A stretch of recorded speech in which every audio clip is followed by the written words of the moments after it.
Hey everybody, thanks for checking in. Tom Leyden with you. If you were just listening to our latest episode, we were joined by Patrick French and Diane Rothhauser. We're actually going to now break it down a little bit and speak specifically with Patrick because you're a fascinating dude. Across the board. Wow. I mean, I wish more people would say that and recognize how just fascinating I am. Just kidding. I'm not like that. You have your fingers dipped in so many different pools. You know, you're obviously... You work. What's your real job? Yeah, I know. You could also say I have a hard time saying no, right? I work for a company called WorkHuman, based out of Framingham and Dublin, Ireland, co-headquartered, and we offer employee recognition programs to corporations. So in addition to or instead of an annual bonus, if you have our program, you can be awarded for doing a good job on a project. It's a monetary award, and it goes into a social feed on your company website so that everyone else can see it. They can congratulate you.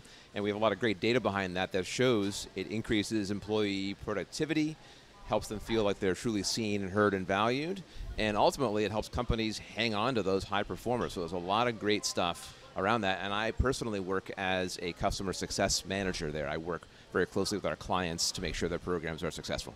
Good for you. And that's fun to talk about, but in many instances probably not as fun as some of the other stuff that you have your fingers dipped in. Yeah, there's also the passions that I get very excited talking about as well. So among those are improv comedy. So we'll just take these one at a time. Yeah. So your improv comedy love, where did that come from? What has your experience been? How did it start? What have been your best experiences? Sure. I mean, early on, it started, I think, when my dad introduced me when I was a kid to Monty Python, watching Monty Python and just seeing the silliness, but then as I got older, realizing how smart it was as well. And that got me into, in college, producing a sketch comedy show for the campus TV station. Emerging out of college, I moved here to Boston with my wife, Joanna, and I wanted to find some kind of creative comedic outlet. I saw an ad for the Improv Asylum in an actual physical newspaper, those things that used to be around a lot more frequently. And I was like, you know what? The whole idea of improv scares the heck out of me. So that's why you do it. So I have to do it. You run to the fire. I have to do it. So I went right in there, and it was really uncomfortable to start. But then all it took was, at about midway through level 1 improv at Improv Asylum, the teacher saying, hey, you're pretty good at this. Keep going. And that really, I could say, would be one of the moments that really kind of changed the course of my life as an adult.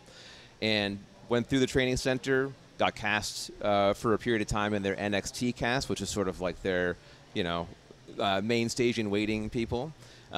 Eventually moved over to Improv Boston, was there for a number of years, performing on their main stage, started getting into teaching improv. And then that has dovetailed into sporadic opportunities in TV commercials, movies, things like that. And that's what all the kids like to talk to you about. I remember you were there at the Lessons from Leaders series back in October. What was that like for you? Did you have kids picking your brain about how you followed these various paths and kept a lot of different flames burning? Absolutely, yes. So they wondered first, okay, what exactly is improv? It's basically being funny with no script, right? Like, yes, at face value, that's what it is. But a lot of it is, learning, kind of tricking your brain to kind of think on its feet, right? And be flexible and using that flexibility to make you a pretty versatile performer overall, not just on stage, but in anything that you're doing, in a social setting, in a work setting, if you need to present to people, right? That's kind of the angle I took with it. And then inevitably they said, well, then, what about this movie that you were in recently? And I happened to talk to them about Hocus Pocus 2 and how I kind of landed that role. And a lot of that was, frankly, an improviser like myself is very attractive to a casting agency because I'll come in and I'll just proactively give them 2 or 3 different options versus asking them for direction. Typically, casting directors, they want someone who's just going to have those proactive choices made. So that's a lesson that improv taught me as well. So, yeah, I think overall it was a great opportunity to connect with the kids at that event and kind of get them thinking about a possible, alternate track outside of maybe what they were already thinking about doing.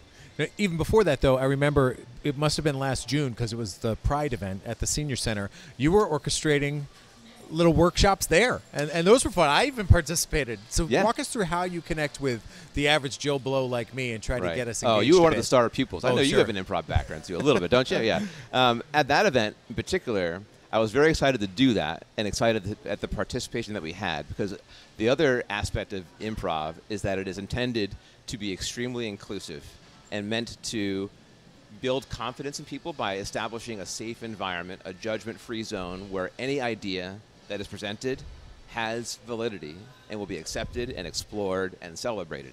So at that event, that's how I positioned it with the kids that were there and some adults as well. And we had a lot of fun just kind of learning some basic improv games, and then by the end of it, doing some improv scenes.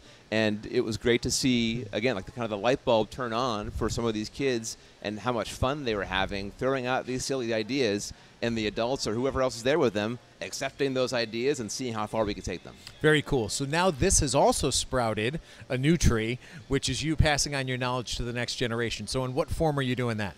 Yeah, so I'm very excited now to have the opportunity to be teaching 2 improv mini courses, one at Downey Elementary and the other one at Sheehan Elementary. Wow, elementary school kids, they must love it. They do.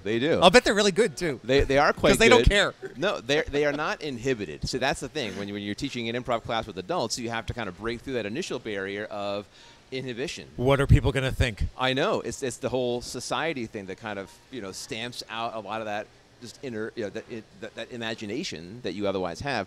The kids, they haven't had that stamped out of them yet, so they are very free with the ideas and very excited to jump in and participate. It must be a riot. Do you leave sometimes just be like, I can't believe that Yeah. that just went down like it did? Yeah, because they'll come up with silly ideas, but sometimes they will come up with an idea that is beyond their years, and it's shocking, right? And it's so fun. I always leave those sessions kind of I'm light on my feet. It's inspiring to see these kids get so excited about it.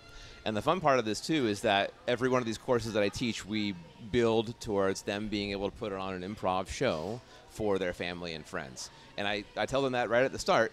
And initially they have some trepidation on their face, like, oh, we're going to be doing a show. But then as the weeks ensue, they build their confidence more and more and more.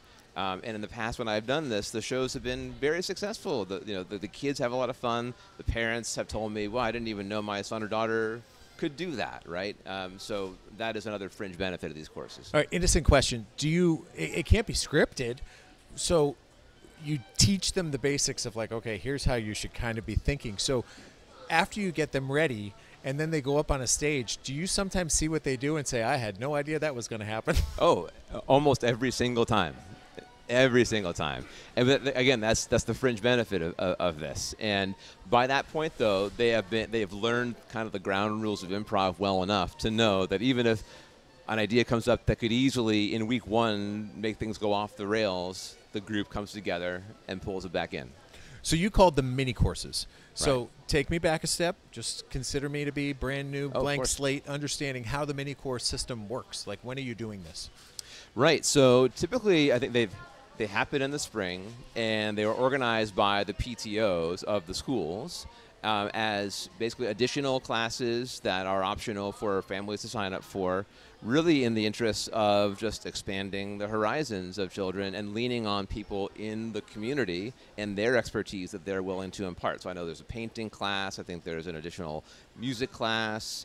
There's also occasionally some math and science-oriented classes as well, gaming classes, like card games and things like that, not video games. The kids are Right. well-equipped on their own outside of school to be doing that stuff. But so a lot of versatile options.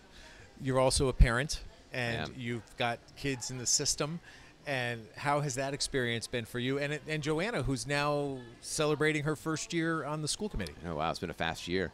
Yeah, being a parent in this town has been amazing, and both Joanna and I have been very invested in the town. With her on the school committee, I've coached soccer in the town since we moved here back in 2018. Oh, yeah. Don't just glance over that. You sorry, quote unquote coach soccer, right? This guy all of a sudden is the coach of the freshman team last year.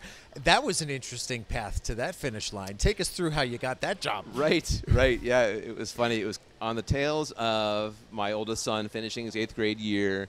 And I thought, I was a little sad, like, oh, this will be the last time I get to coach him in soccer. And there was some finality to that.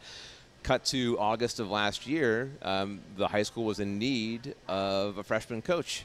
And if they weren't able to find one, they were looking at potentially having to cancel the team. So I had to have a sit down with my son, and I said, hey, look, I'm willing to commit to this, but are you okay with it? Mm-hmm. Because I've essentially been his coach since he was 3. Sure. I'm like, you probably want to have a different voice, don't you? Mm-hmm. Right? But he was okay with it. It ended up being a lot of fun. It was a Monday through Friday commitment, usually 3 to 5 p.m. practices or games. But it was a lot of the boys that I knew already from having coached them or just, being around them for the last 5 years or so. I found it to be a very rewarding experience. For one thing, it got me outside in the afternoon in the warm weather and actually being active versus sitting at the laptop the whole time. And it was another area similar to the improv classes where I was seeing these boys grow together over the course of the season, become a real team, and really seeing some of their skill levels rapidly, increase, and they got better and better. And we ended up, we started the season a little bit wonky, trying to figure out who we were and the best formations. But by the end of the season, we really knew who we were. And if we weren't winning games, we were tying the opposition, and it was a lot of fun. Thanks. For a lot of parents, I mean, really think about all those freshman parents who may not have had a season had you not stepped up. So, it's not like you weren't doing enough anyway. Yeah, trust me. Yeah, the fall was a blur, an absolute blur. It's all good. What other messages do you want to convey here while you have the mic? Yeah. I would say, if folks are interested in an improv course, I'm always, willing and able to jump in and do that. For kids or adults in the community, I know there's a lot of, I think, adult-oriented events or courses that I think could become available at the rec center. And I would say to kids out there, too, if you have an interest in this, reach out to me. Maybe I'll leave my contact details in some way, shape, or form that people can reach out to me. Well, absolutely. Right now, if anyone's watching this on YouTube, we have the email, which is what? patrick.french@gmail.com. So if you're watching on YouTube or watching on Facebook, you see that slate with Patrick's face and his email address. But for those of you just listening and hearing the audio, now you've got the email address in your arsenal. And I hope that you get some feedback, and I hope that this does continue to grow, because I think any community needs a person like you, many people like you, to just get people empowered and engaged. 2 E's, right? Those are the things that get the community moving forward. So thank you very much for all you do, and I'm glad we had the chance to chat. You're welcome. And as it relates to the previous episode, good luck with the Needham Community Theater. The memorization is ongoing. By May 10th, he'll have it all down, I promise. Yes. That is Patrick French. And for those of you listening, if there's anybody else out there in the community who you think it might be great for me to have a conversation with, that's how I connect with Patrick, by the way. Send me an email at tleyden@bestversionmedia.com, and I will find that person. We'll schedule a time, and we'll have that conversation and share it with you here on the Westwood Living Podcast Network. But for now, from Neroli, Mercato, with Patrick French, I'm Tom Leyden saying so long and thanks for listening.